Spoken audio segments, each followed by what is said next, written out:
What you're seeing on screen are fragments of a Facebook conversation, one unlike any that you've ever had. The back and forth is a negotiation, though the good being bartered over is a shocking one. An infant child. The person asking the question here, that's me. I wasn't prepared for the answer.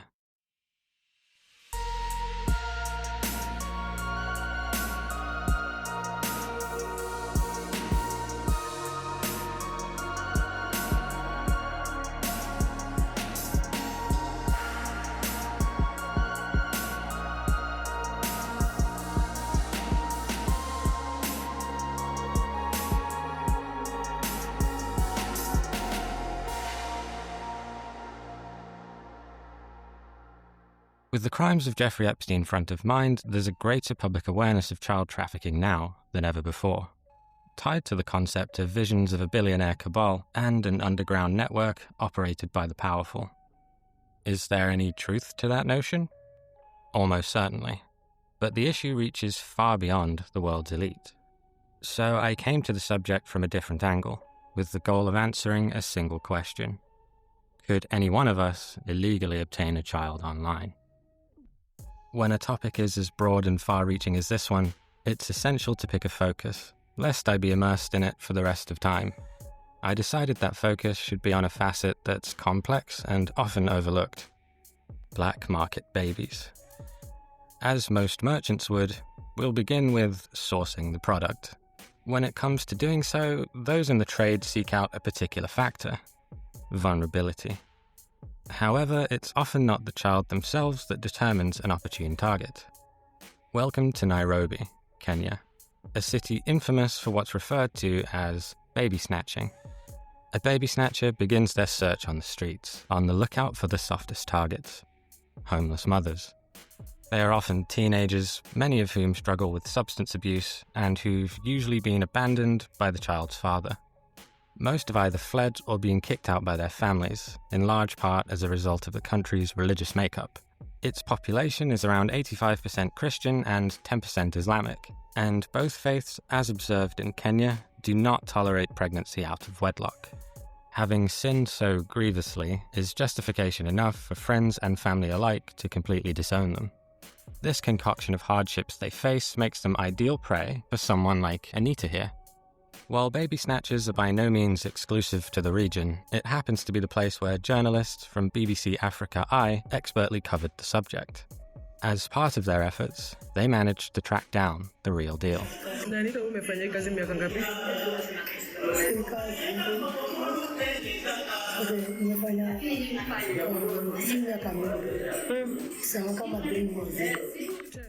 Anita is the perfect tool for the job.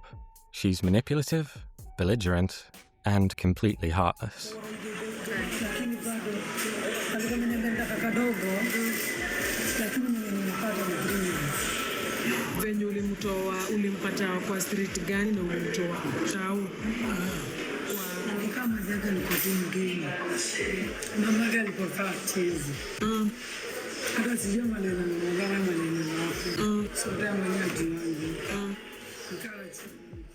She has her own struggles with addiction and intermittent homelessness, but even so, any attempt at sympathizing with her is a losing battle.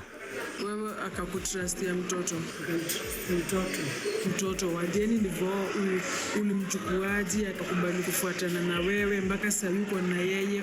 Hiyo story hebu nipe sielewi. Effectively, what Anita does is steal to order, a practice usually associated with car theft, here applied to human beings.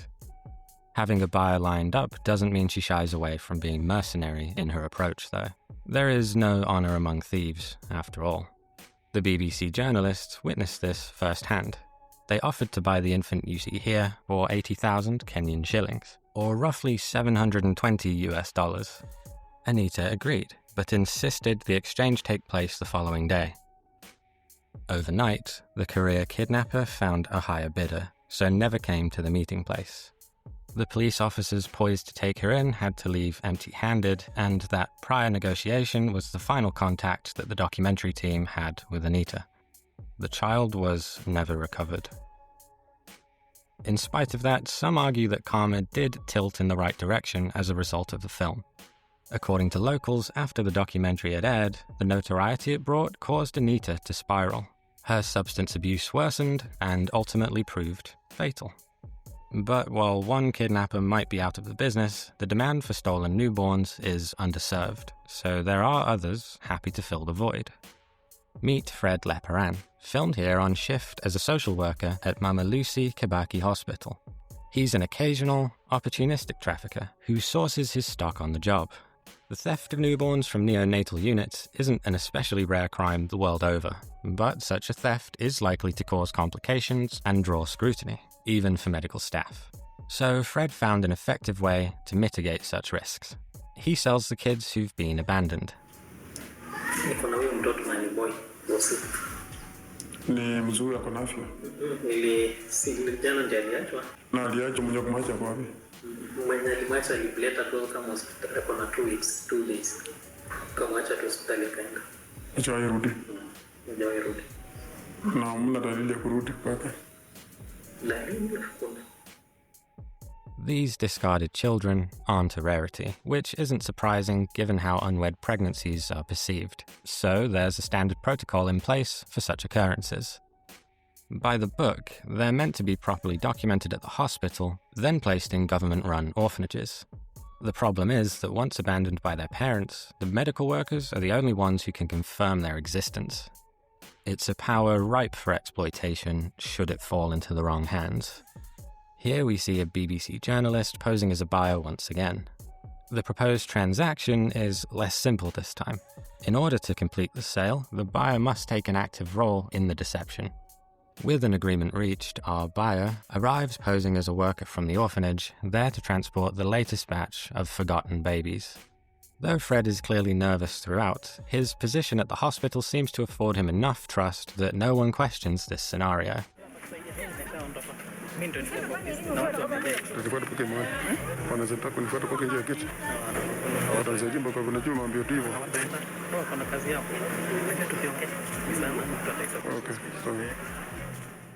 All the abandoned infants are passed on to the journalist along with the required paperwork. That is, save for the one they bought. They are without documentation. Relinquished from the hospital's care and unknown to the orphanage, the child is invisible to the state, leaving them at the mercy of whoever deemed them worth the cash. Getting a hold of merchandise isn't always so easy, but sellers have no issue with taking extreme measures to provide for their customers.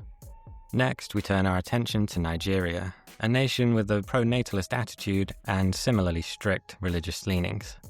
It's another target-rich environment for those looking to profit from the sale of infants, and is where a different abhorrent practice has been competently exposed.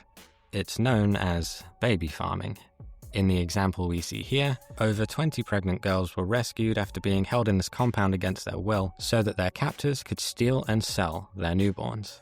The victims were lured in by the promise of a safe haven, an enticing prospect for a class so naive and widely ostracized. Such facilities do exist, but they are rare, and by the time you can determine whether or not you've found one, it's too late. As you'd expect, the conditions in these unsanctioned prisons are dire, and its prisoners would have been kept there until giving birth at the very least. Some tried taking their lives, some tried escaping. Along the line, they got beaten up. So I was among the ones who tried to escape, but there was no way. In some baby factories, the soon-to-be mothers are strong-armed into signing over their child in writing, paid for their trouble, and then cut loose. They told me some amount of money that was going to be paid to my account, and I accepted it, and that was how I entered into it. In others, they're given nothing. And in the worst of them, victims are held like cattle and assaulted by their tormentors in order to produce more product. For this breed of criminal, farming is core to the business model, but for others, it's a side hustle, as Al Jazeera journalists discovered during their investigation into Asia's baby trade. In this undercover video, their team captured evidence of infant sales taking place in a brothel.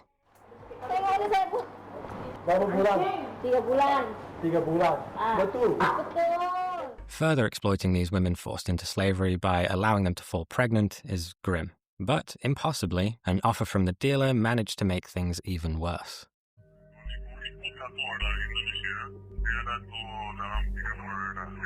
Dia masuk ke warna Indonesia, Filipina, Vietnam, Thailand. Boleh lah, ini masalah ini, bayi mau ini adalah macam lah.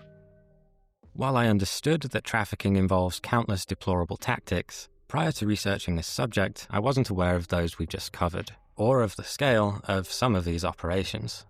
These crimes are as cruel as they are depressing to become aware of, and they feel more so when you learn they probably aren't even necessary to keep this dark market rolling.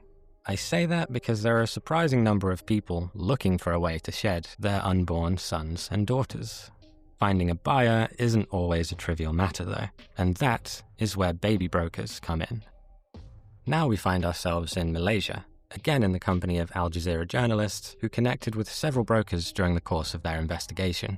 More than one is in the medical field, and like in our earlier example, they use this to their advantage. So 2.5 is a delivery charge, and the BC charge will be 7. You don't have to be nervous because we do this on like a very regular basis. I think that's how the word of mouth spread that we actually do the BCs. Their access to certain systems facilitates their crimes, helps them cover their tracks, and when all is said and done, make illegal adoption appear 100% legitimate. When it comes to corruption, it isn't exclusive to these middlemen alone, with anyone from law enforcement to government agencies playing their part. Perlu buat surat perjanjian, walaupun kena buat juga. Jadi kita orang kata dari hati ke hati, kita nak ada penipuan. Surat perjanjian yang macam mana? Akan ada surat jaya sumpah, akan ada polis sign, jadi saksi. Kena ada orang yang tolong. Dia mesti ada Orang yang tolong. Mesti ada orang dalam polis. Mudah. Sign, please. Itu kena bayar dia orang. So we have one officer, so-called, in each of these JPNs. We've got about 8 under whom we pay. So we will tell you the date, the time, and which JPN to go to. So that shouldn't be a problem. When a kid that has been stolen or purchased is legitimized in this way, it's known as child laundering, and some seem to take great pride in their ability to provide this service. Average delivery of 30 deliveries a week. So we'll just slot you in one of those. They reject. It's just a rejection. So they will create the hospital actually. We will just pay them off, 1-2K, and then it's done. Do this for more than 2 years. Spend that time. So there's no problem with that actually. Those who treat baby selling like a business take dehumanization to the next level by allowing customers to personalize their order. But this Chinese people expensive level. They charge about 30K. 30K for the baby alone. Vietnam is okay, isn't it? They look like Chinese. Sometimes this Indonesian and then boyfriend Chinese. That also I got. They also look like Chinese. Awful though it may be, this illicit industry is booming. A 2023 report from the International Labour Organization places a $172 billion a year estimate on human trafficking as a whole. While it's hard to say how much of this stems from the sale of infants, it alone is an undeniably lucrative endeavour. To brokers the world over, the pregnant girls who bring them income are mere pawns. And while these girls do often approach a broker by choice, it's crucial to stress that for the majority this comes from a place of desperation. They're young, uneducated, and likely rejected by their families. They're homeless and unable to provide for themselves, let alone a child. Usually the girls will receive a flat fee when the exchange is made, but another feature in many brokers' offers is the coverage of living and medical expenses. They last up until the point of delivery, and personally, I can see how this could feel like the lesser evil, since the alternative is life on the streets, unfed, and without medical care throughout the pregnancy. Having said that, the naive teenagers that malignant merchants exploit are frequently signing an agreement they don't understand. Some are under the impression that they're putting their children in a foster home for a certain number of years. Others are told that they aren't signing over rights at all, but rather granting them permission to attend a free school. Whether misled or not, the appeal of this kind of offer is especially strong for immigrants, who in much of the world will be giving birth to children considered stateless. These foreigners are the least likely to understand their contracts, and those with the fewest options available to them should they later regret their decision.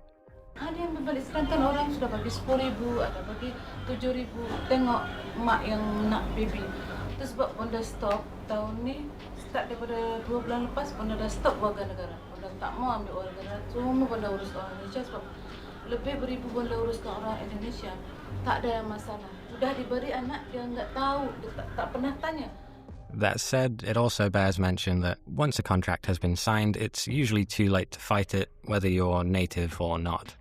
And it's rare that anyone even tries, since any hint of such a notion is met with threats and intimidation.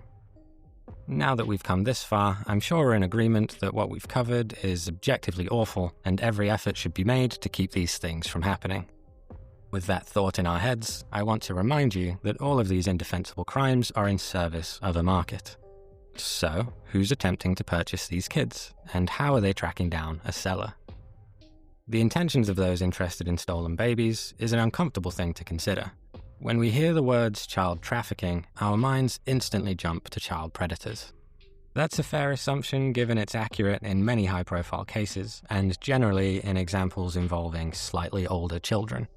While I'm sure predators account for a percentage of black market baby sales, from what I can tell, they aren't the primary market. A few may end up in the hands of so-called begging syndicates, who use children to draw sympathy in order to extract cash from passers-by. To these criminal groups, an infant would be no more than a prop, so they seem to prefer older children who are able to gather income for their owners independently. Child labour and organ harvesting are two other well-known use cases for trafficked kids, but again, newborns aren't the focus. The reality is that the demand for black market babies is driven by those who sincerely want to adopt. There is some nuance when it comes to their reasons. In Kenya, it's mostly local women who can't conceive on their own. While religious influences condemn pregnancy outside of marriage, Kenyan society places a great emphasis on fertility and a woman's capabilities as a childbearer and caregiver. A failure to meet these expectations can lead to being shunned. There are other factors at play, but the crux of it is that infertility can ruin the life of a Kenyan woman. Facing the possibility of a bleak future, some choose to procure one by any means necessary. And since adopting an older child won't provide that illusion of fertility, it must be a newborn. It makes sense that in their culture and circumstances, only a baby will do, but such societal pressures don't apply to many who share that fixation. From what I could gather, it's often just a matter of preference, especially for those in developed countries. I suppose it's understandable that those who desperately want a child would want to adopt one that's as young as possible. By doing so, they'll get the full parental experience. As someone who can vividly recall the moment I learned my Tamagotchi had expired in a pile of its own excrement, I can't relate. But I can sympathize. I get why it could be important to people. The problem is the extreme imbalance this desire has caused. There are millions of children who need homes, but millions of the adults waiting to adopt are hell-bent on competing for the tiny fraction that happen to be fresh from the womb. That means that any particular couple's chance of getting selected for one is slim. Your profile needs to stand out to expectant moms. The reason why you're not being matched with your agency could be that your profile may need some work. If you can just picture for a second, if you are an expectant mom working with an agency and they're showing you profiles of all of these different families, imagine just seeing the same thing over and over again. It can get really hard to try to choose somebody. To make matters worse, the process can be arduously slow at the best of times, especially for those who are picky. In some corners of the world, it's sluggish to the point that I'm forced to wonder if it's intentional. I told the police and I told welfare and I sicked them on them and they went in and they did the raid and you explained why you had to do it to them? And I said, you're not taking this baby. The traffickers escaped arrest. Meanwhile, Hartini was able to adopt Zara. But the legal adoption process has been long, expensive and emotionally draining. After 8 years, she finally became Zara's legal parent, but Zara is still not considered a Malaysian citizen. We've been running around in circles for 3 years. It took me 5 years to get her birth certificate. It takes me another 3 years to put in, her application for citizenship, and I'm still waiting. Proper safeguards are essential, of course. But if a 10-year-old can find a suitable family and still age out of the process before it's finished, then there's something wrong. So, where do prospective parents turn when they grow disillusioned with the legal route? They hop online, of course.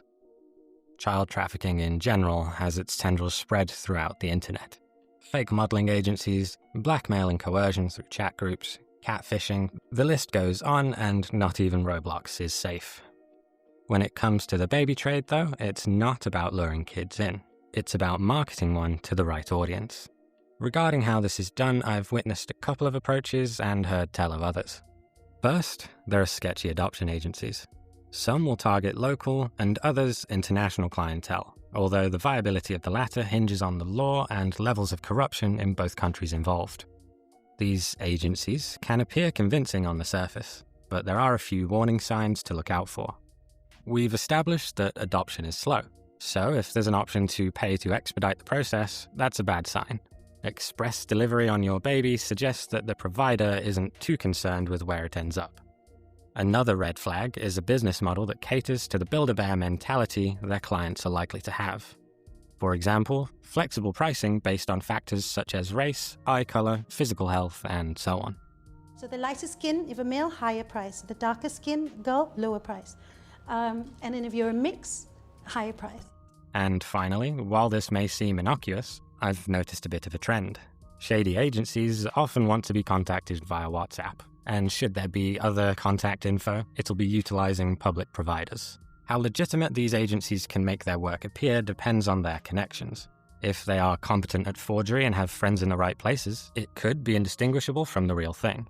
Or it could be an obvious fraud at a glance, in which case the client is left to deal with the fallout. It's also rumored that fraudulent adoptions take place on the dark web, because of course. I haven't seen any direct evidence of this, but child trafficking is inseparably linked to the production of CSAM, which itself is forever associated with the dark web. It wouldn't surprise me, but I could find no reporting on the subject, and any attempt to confirm this personally would mean exploring a part of the internet I'm simply not willing to. So, we'll just have to call this one a maybe. One thing we can be certain of, though, is that the primary sales tool in this industry is up on the surface, and that would be social media. It's Facebook that appears to be the platform of choice for baby traders, with its use being especially prevalent in the Philippines. Its impact there has been covered by Rainbot in episode 8 of her series, Stories from Our Disturbing World, so I must insist you go watch that once we're done here. As for us, we'll be taking a broader look at the phenomenon, and we'll start by turning our attention back to one of our brokers. She calls herself Bonda, which means mother in Malay. The Al Jazeera journalist who tracked her down did so through a simple Facebook search, and if her claims are true, being on the social network has paid off in a big way. Bonda says it costs up to $2,500 to buy a baby, complete with falsified birth documents. It doesn't seem like big money for the baby seller, until she drops a bombshell. Ada berapa orang? Sini sekarang ada 78 orang. 78. 78? Belum yang baby lagi. 78 baru mau. She was able to send the buyer a catalogue of pregnant girls and present several of them in person, so there are few reasons to doubt her. Though we began with baby snatching, Bonda's approach looks to be the standard. Instead of being stolen, the unborn are pre-ordered like a Death Stranding collector's edition that's gone too far. While this broker makes an easy living, it's common for sellers to cut out the middleman. Facebook is host to an ever-changing number of groups aimed at connecting adopters to adoptees. Many are private, with users required to answer a questionnaire before gaining access. Others are public, though your mileage may vary with those. Some of these pages are sincere, well-organized, and act as avenues for those looking for legal private adoptions. Then there are those that appear to be nothing more than chaotic dumping grounds. The best of them tend to attract real couples who've become disillusioned with the standard process. These were usually based in the US, where millions are waiting to adopt a newborn. That so many of these desperate couples exist creates an opportunity for a different breed of criminal. I am, of course, talking about scammers. When discussing brokers, we went through their standard offer to cover care and living expenses. The setup is broadly similar when it's made without a middleman, but those determined to adopt are prone to putting the blinders on. To take advantage of that, all that's required is a touch of roleplay. In the black and grey baby markets, many refer to pregnant girls as carriers, and some con artists go above and beyond to present themselves as just that. Unfortunate marks have been duped by sub-stories, forged paperwork, and even stolen scans. It's also vital to look the part, as you'd imagine, but if you're ever in this much of a rush, then you clearly didn't prepare as well as you should have. These crooks are known to ask for increasing cash amounts throughout their feigned pregnancy, whether for the basics or sudden emergencies. They may need you to cover rent, or they might just live in your house, until one day they suddenly vanish. Fakery isn't just for the ladies either, as our very real friend Willie here will tell you. I stumbled across him attempting to find someone willing to take 2 little girls off his hands. He's from Manchester, England, and currently lives in a part of Africa seldom heard of. That may sound unlikely, but fear not. The banner on his profile is a complete, unredacted image of his Wisconsin license. While I'll censor this poor gentleman's private information, I need you to know that even with the license, they managed to get his name wrong. Why some freak would make a fake profile and pretend to be involved in all this, I have no idea. But here's what happened when I did it. As established a little while ago, these adoption groups are often locked and require extra steps to get in. I did gain access to a handful of them, but their members appeared to be genuine. Most of them just seemed to be quite sad about all the scams they'd fallen for, and I got the impression that the extra security was an attempt to keep those scammers out. Having said that, it's fair to assume that criminal groups were way less likely to let me in, and there have been many other known examples, so that I didn't happen to find one doesn't tell us much. Setting the private groups aside, there are a plethora of small public pages who claim to share the same purpose. And it was one of those that led to my most unsettling interaction. Here's a quick Patreon interruption. I have one of those, you can see the tears on screen, and I can feel the tears running down my face since I have so few patrons. How dare you? You monsters. Doing all the normal YouTube stuff really helps. Like, subscribe, comment. Don't forget to watch Rain's story video, and my previous video was about YouTube animal cruelty, and I would love your help to get more of it removed. So you can watch that video if you want, but I'll also put like a link in the comments or whatever, the pinned comment. Okay, bye. Now I need to be careful what I say from here on. Given the sensitive subject matter, I'd rather err on the side of caution. As such, certain details will be omitted, and only snippets of the upcoming conversation will be shared. For that same reason, I won't refer to the adoption page by name, but for context, I will say that it specified a focus on wealthy Western countries. It seemed unmoderated, most of the posts were in broken English, and anonymous contributions were allowed. Scattered throughout the noise, I happened upon a number of posts from a named account whose activity was all geared towards one goal: finding someone to take ownership of a baby boy. Above the images of the child, there was some no-nonsense text. I checked their profile and found it was barren. Just an image of a man in a face mask and a single shared video. Whether this picture was truly a reflection of the person behind the account, I wasn't sure, but I wasn't counting on it. Jumping back to the posts, I found that several sketchy characters had expressed an interest. Those who got a response from the masked man were told to send a DM. Since I'm prone to bad decisions, I decided to do so uninvited. I wasn't sure how to begin, so I went for a no-nonsense tone myself. They claimed to be from a country in North Africa, while I told them I was from the USA. They tried flattery, but I am actually British and therefore immune. When asked about logistics, the man told me he could deliver the child personally, were I able to provide him a work visa and an employment contract. So, I asked him, "What do you want for the baby?" "I want him to have a better life and to meet me when he grows up so I can tell him the story. He will be your son for life, but let him know about me. So all you want is the work visa." I can't imagine a story any son would want to hear less than the tale of their own abandonment from the guy responsible. That struck me as rather disingenuous.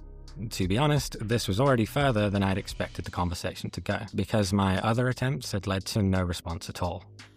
I occasionally revisited the conversation over the next few days, under the impression that this was probably an attempt to extract money from me, but also with the thought in mind that there was the slimmest chance that they were telling the truth. The further the conversation went, the less convincing either option seemed. Okay, so the visa isn't a means to an end, it's the end in itself, right? Well, that may not be the case. Allow me to explain. My understanding was that to legally work in the US, you needed to bring something that's in short supply. Until recently, I'd taken that to mean highly skilled work, but that's not always the case, especially in certain sectors. As I was being asked to pull government documents and employment out of thin air, it seemed like he was unaware of how immigration processes work. So I spoke as if it was something I could do in order to learn more. Since I'm supposed to find him employment, I'd need to know what he's capable of. I asked the suspected baby trader if he had any relevant qualifications, or better yet, a resume I could take a look at. He said he'd have to find his resume, but claimed to have an unspecified qualification that just so happens to be covered under the USA's most frequently exploited work visa. The H-2A is comparatively easy to get, has a quick turnaround, and those who receive it usually aren't closely monitored. They aren't known to be used in illegal adoptions, but their utility in exploiting labor is well documented. Many recipients have fallen prey to traffickers who guide them through the process and send them to an employer. This employer then strands them by stealing their passports, after which they're treated like slaves. It's also not unheard of for H-2A recipients to be traffickers themselves, who act as recruiters for malicious actors in the United States. An important detail for our discussion is that someone with this visa can have their family members accompany them by way of a separate visa, the H-4. Who's a family member is determined by the country of origin, so in practice, all it takes to launder a child is forged paperwork declaring them family on one side and a crooked farmer on the other. Though I've been unable to find reports of child trafficking via this route, that doesn't mean it can't be done, or that it isn't happening as we speak. Once I was aware of the flaws in the system, it became clear that the masked man wasn't as clueless as he'd seemed. While I couldn't fulfill their request myself, were I someone desperate for a baby, then I could seek out someone able to do so for a price. From here, the alarm bells continued. Though the stranger claimed he wanted to handle the adoption legally, he was adamant that a lawyer should only become involved following his arrival. A solid indication that they weren't planning to hand the kid over officially, if at all. The guy in the mask also told me that we'd meet at the airport, and that he'd have to live in my house until he could find a place to stay. I suspect this was an attempt at indirect reassurance, the idea being that if he wasn't going to hold up his end of the bargain, then why would he suggest such a thing? In any case, since the house doesn't exist, I told him I was fine with it. Up until that point, I'd deliberately chosen not to mention the mother, but now I wanted to know what excuse he'd have for her absence. The man fed me a story indicating that, were she to keep the child, she'd become the victim of an honor killing. As such, she'd given full rights to him. It's a story that introduces peril and begets empathy. Precisely the type of scenario that would make bringing the boy to America seem virtuous. After a lull in the discussion, I returned with the hope I could ascertain that no child was at risk. At first, I tried to find other copies of the images of his supposed son. I'd have been relieved to find they were stolen from elsewhere, but I turned up nothing. So I feigned interest again, but before negotiations could resume, I wanted evidence that he still had the boy. He sent me this.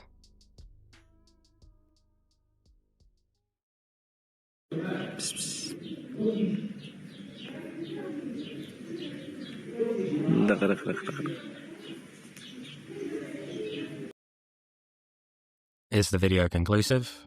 No. It could be an old video, or maybe the kid belonged to someone he knew and he'd used their private material. Maybe it was all true. Or maybe that was just wishful thinking. Regardless, seeing it filled me with dread. And that dread deepened with my next discovery. On the lookout for any of his other interactions, I found that he was a member of another Facebook group. There were only a handful of other members, all of whom wrote in Arabic, and its banner was an image of a crying baby. The name, a supposed dog whistle, one that tells those in the know that here we rehome children, those who are lost and forgotten. The man in the mask claimed to have a child he was ready to give away. He hadn't offered the boy up to this second group, and he'd find no Western visa among its small gathering of Eastern members. So, why was he there? After a few hours of frantic searching, I decided to gather everything I had and report it to any authority who would listen, both in his country and abroad. It's distressingly difficult to find anyone who will listen.